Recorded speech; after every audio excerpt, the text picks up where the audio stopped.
Hello friends, कैसे हैं आप? उम्मीद करता हूँ सब अच्छे होंगे। दोस्तों, ये वीडियो रहने वाला है सर्बिया के वीज़ा के अपडेट के बारे में।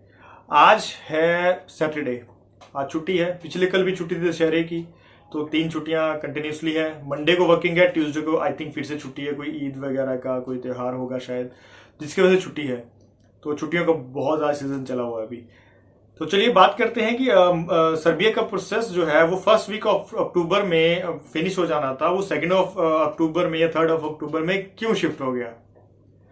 एक चीज मैं आपको बता दूं, जिस हिसाब से हमारा प्रोसेस चला हुआ है उस हिसाब से हमारा वीजा कंफर्म आएगा।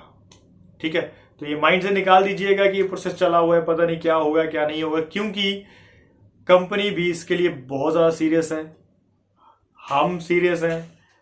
ठीक है, तो ये क्योंकि हमारा फर्स्ट कॉन्ट्रैक्ट है तो हम इसको बिल्कुल भी किसी भी तरीके से अपनी तरफ से डिले नहीं करेंगे।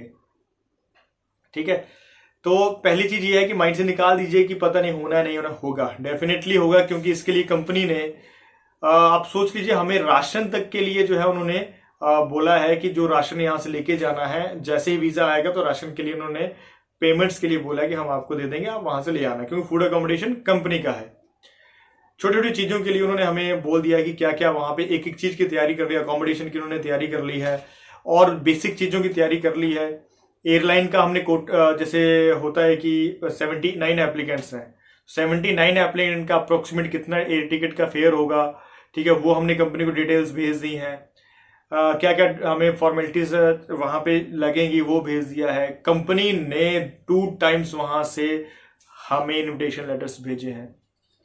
आप सोच सकते हैं एक टाइम पे इन्विटेशन लेटर भेजने के लिए ही बहुत टाइम और प्रोसेस लगता है 79 एप्लीकेंट्स के लिए। तो अभी दो बार भेजा है। जैसे मैं आपको पहले की वीडियोस में बताया था कि हुआ क्या था कि 60 डेज हमारा मेनली काम था वहां पे, तो कंपनी ने जनरली 60 डेज का ही इन्विटेशन लेटर भेजा था, क्योंकि एक्चुअल में 60 डेज का काम था। उसके बाद जब मिनिस्ट्री में फाइल गई तो मिनिस्ट्री में हमने भी ऑनलाइन अप्लाई कर दिया, सारे एक एक इंडिविजुअल एप्लीकेशन जाते, तो 79 एप्लीकेशन को आप समझ सकते हैं कितना टाइम लगा होगा। ऑफलाइन भी फॉर्म फिलअप किया और ऑनलाइन भी किया। तो उसके बाद जब मिनिस्ट्री ने एक एक करके फाइल चेक की तो उन्हें लगा कि ये तो उन्होंने कैटेगरी सी मतलब 60 डेज के लिए अप्लाई किया है, मीन्स टूरिस्ट वीजा होगा। तो मिनिस्टर ने कहा कि आपको एटलीस्ट 90 डेज से प्लस का वीजा इन्विटेशन लेटर लेना पड़ेगा, तब जाके आप काम कर सकते हैं वहां पे। तो उसके बाद कंपनी ने जल्दी में जितने जल्दी हो सके उन्होंने वहां से इन्विटेशन लेटर्स जो है एडिट किए या बनाए या हमें इशू किए। उसके बाद उन्होंने हमें कोरियर करवाए बाय DHL के, फिर 4 से 5 वर्किंग डे में वो यहाँ पहुंचे, हमारे पास पहुंच गए। मैं भी दिल्ली गया, फॉर्म फिलअप किया, दिल्ली ट्रेवल एजेंट के पास छोड़ के आ गया। उसके बाद एक नया जो कॉन्सेप्ट पता चला, क्योंकि मेरा जो वीजा प्रोसेस है, मुझे हर वीजा की मेल प्रॉपर आती है, वीजा प्रोसेस की कहां से क्या हुआ। उसके बाद क्या हुआ कि जो कैटेगरी सी हमने ऑनलाइन डाला था 60 डेज का लिख के, अब उसको मिनिस्ट्री ने 1 बाय 1 कैटेगरी डी में कन्वर्ट करना था। ठीक है, तो 1 बाय 1 जैसे उन्होंने कन्वर्ट करना शुरू किया, तो आई थिंक ये है हफ्ते पहले की बात। तो उसके बाद 57 एप्लीकेशन सबसे पहले हुई, चेंज हो गया उनका। उसके बाद उन्होंने उस पर क्या हुआ कि वहां पे मैं लिंक डिस्क्रिप्शन में देता हूं, वहां पे पूरे वर्ल्ड से जो है लीडर्स वहां पे आए थे। जैसे इंडिया से भी मीनाक्षी लेखी जी वहां पे अपनी टीम के साथ गए थे, तो उनका कोई समिट टाइप का था। तो वहां पे 3 to 4 वैकेंट 10 से लेकर 13 तारीख तक वो बिल्कुल बिजी थी मिनिस्ट्री, जिसकी वजह से 10 से 13 तारीख के बीच में हमारा कोई भी एप्लीकेंट का जो है कैटेगरी डी में कन्वर्ट नहीं हुआ, मतलब एप्लीकेशन जो है वो कन्वर्ट नहीं हुई। अभी एप्लीकेशन ही कन्वर्ट हो रही थी उस टाइम तक। उसके बाद रही बात 14 तारीख की। 14 तारीख मतलब मीन्स परसों उन्होंने कुछ 10-12 एप्लीकेशन और कन्वर्ट की है कैटेगरी डी में। तो अभी हमारी आई थिंक 10 से 12 एप्लीकेशन और टोटल बची है। मेरे हिसाब से 10 या 12 एप्लीकेशन बची होंगी जो हमें इन्फॉर्मेशन है। ठीक है, तो 12 एप्लीकेशन अभी या मंडे को, ट्यूसडे को, वेडनेसडे को, ट्यूसडे को आई थिंक हॉलीडे है, और मंडे से लेके ट्यूसडे वेडनेसडे को एप्लीकेशन हो जाएगी। उसके बाद ओवरऑल उन एप्लीकेशन के को वो वेरीफाई करेंगे सिर्फ कैटेगरी चेंज करने के बाद। फिर उसके बाद मिनिस्ट्री वहां से अप्रूवल भेजेगी, एक अप्रूवल भेजेगी दिल्ली एम्बेसी में कि ठीक है, ये एप्लीकेशन हमारे हिसाब से सर्बिया में सुटेबल है, तो आप एक काम करिए, ये अब मेल है, आप इसको पासपोर्ट स्टैंप कर दीजिए। उसके बाद फिर पासपोर्ट हम सबमिट कराएंगे। पासपोर्ट को तो मुझे वहां पे दिल्ली में रखे हुए कम से कम भी ज्यादा नहीं तो 15 दिन 20 दिन हो चुके हैं। जैसा जो हमारे एप्लीकेंट्स हैं उनको तो पता ही होगा कि किस दिन मैं फर्स्ट टाइम दिल्ली गया था। तो ये करंट सिनेरियो है, ये करंट प्रोसेस है, इसको कोई चेंज नहीं कर सकता कि मैं बोलूंगा तो जल्दी हो जाएगा, कंपनी बोलेगी तो जल्दी हो जाएगा। नहीं, ये सारा गवर्नमेंट के काम है, मिनिस्ट्री के काम है। इसको कोई जल्दी नहीं कर सकता, कोई लेट नहीं कर सकता।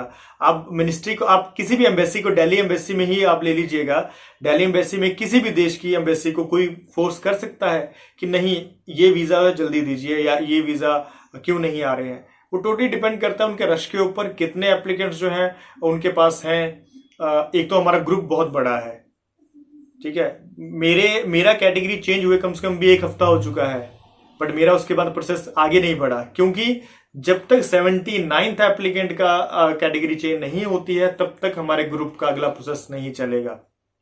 तो ये मुझे नहीं पता है कि वीजा एप्लीकेशन जो चेंज होनी है उसको 1 ऑफिसर कर रहा है कि 4 ऑफिसर कर रहे हैं कि 10 ऑफिसर कर रहे हैं, क्योंकि अगर 1 या 2 कर रहे होंगे तब तो बहुत टाइम लगता है, क्योंकि एक एक एप्लीकेशन को अलग से लॉगिन करना पड़ता है, एक एक एप्लीकेशन को अलग से कैटेगरी चेंज करनी पड़ती है, फिर उसका जो न्यू इनविटेशन लेटर है वो डालना पड़ता है। बहुत बहुत लंबा प्रोसेस होता है। तो ये टोटली डिपेंड करता है। एक हाँ, शुरू में ऐसा जरूर हुआ कि हमारी आई थिंक 57 एप्लीकेशन बहुत जल्दी हो गई थी, आई थिंक 1 और 2 डेज में जो हो गई थी।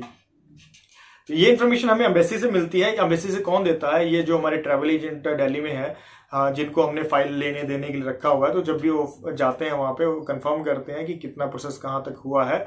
सेकंड थिंग कि हमें ईमेल आ जाती है, ठीक है। तो जैसे मुझे मेरे पासपोर्ट वीजा से रिलेटेड जो है इन्फॉर्मेशन आती रहती है कि अभी अभी कहाँ तक आपका प्रोसेस पहुंचा है। तो बेफिक्र रहिए, डेफिनेटली होगा। कोशिश हमारी ये है कि जल्दी जल्दी वीजा आए और with in 4 to 5 working days में हम सारा यहाँ से प्रोसेस करके निकल जाएं। बट ये एक तरह से ठीक भी हो रहा है, क्योंकि हमारा ये फेस्टिवल सीजन भी है, तो फेस्टिवल चलो हम अपने घर में मना रहे हैं। अगर आज 16 तारीख है आई थिंक, अगर ये प्रोसेस हमारा 25 तारीख के आसपास कंप्लीट होता है तो आई थिंक उसके बाद 5 वर्किंग डे और 30 तारीख, तो मैं तो यही सोचूंगा कि हम दिवाली के बाद जाएं। बाकी आप सब अपनी राय भी रखिएगा कमेंट सेक्शन में। सेकंड थिंग, हमारी राय पे कुछ भी नहीं होता, वीज़ा हो गया तो कंपनी के ऊपर डिपेंड करेगा सब कुछ, बट हम उनको थोड़ा सा कह सकते हैं, क्योंकि दिवाली का टाइम है कि थोड़ा सा आप डिले कर दीजिए, बट आई थिंक होगा नहीं। वीज़ा हो गया तो 4 दिन से ज़्यादा टाइम हमें नहीं मिलेगा। So be positive, be ready for travel. I think बहुत जल्दी ये सारा कुछ कंप्लीट होने वाला है। बाकी तो फाइनल डिसीजन जो है हमेशा गवर्नमेंट का रहता है कि उन्होंने कब वीज़ा देना है, कब क्या करना है। बट अगर उन्हें रिजेक्ट करना होता तो आज तक कब का हो चुका होता। वो उसी टाइम कर देते जब कैटेगरी सी थी, तो उन्हें रिजेक्ट नहीं किया। उन्होंने कहा कि आप इनविटेशन दूसरा दीजिए, आप जो है इसको कैटेगरी को चेंज हम कर रहे हैं तो कर रहे हैं। दैट मीन्स कि हमारे पास डॉक्यूमेंट्स जो थे एक तरह से डॉक्यूमेंट्स कम थे, कम इन द सेंस कि कैटेगरी सी वाला जो है इनविटेशन लेटर था 60 दिनों वाला। तो अगर रिजेक्ट करना तो बहुत अच्छा उनके पास ऑप्शन था कि ये एलिजिबल नहीं है, इसको रिजेक्ट करिए। पर उन्होंने रिजेक्ट नहीं किया, उन्होंने कहा आप 90 डेज से प्लस वाला लाइए, आपका फाइल हम प्रोसेस कर रहे हैं। दैट मीन्स कि वीज़ा डेफिनेटली होना है, तभी वो इतना कर रहे हैं, अदरवाइज वो क्यों करते? क्योंकि कंपनी बहुत बड़ी है, बहुत बड़ी कंपनी है, बहुत ज़्यादा बड़ी, मतलब मिनिस्ट्री लेवल तक उनकी जो है डायरेक्ट बात होती है। तो मिनिस्ट्री में जैसे वहाँ पे बात चली हुई है, तो उन्होंने कहा है कि अभी हम ये जो हमारा पूरा ग्लोबल समिट टाइप का था सर्बिया में, आप चेक कर सकते हैं 10 से लेकर 13 तारीख तक, उसकी वजह से हमें टाइम नहीं लग पा रहा था। अब हम एक 1 by 1 करके सारी एप्लीकेशन को जो है वो करेंगे। 79 जैसे एप्लीकेशन कन्वर्ट हो जाएगी कैटेगरी डी में, उसके बाद वो मेल करेंगे और सारा काम हो जाएगा। सो बी रेडी और पेशेंस रखिए, सब कुछ होने वाला है बहुत जल्दी से। तो उनसे पूछिए जो एप्लीकेंट्स जिनका एक तरह से सिलेक्शन नहीं हुआ है, आज भी वो मैसेज करते हैं कि सर अगर कोई एप्लीकेंट निकल रहा है तो हमें डाल दीजिए, अगर कोई निकल रहा है हमें डाल दीजिए। बट वो पॉसिबल नहीं हो सकता है, क्योंकि जो लिस्ट, जो इनविटेशन लेटर एक बार 79 एप्लीकेंट्स का आ चुका है, वो 79 ही जाएंगे।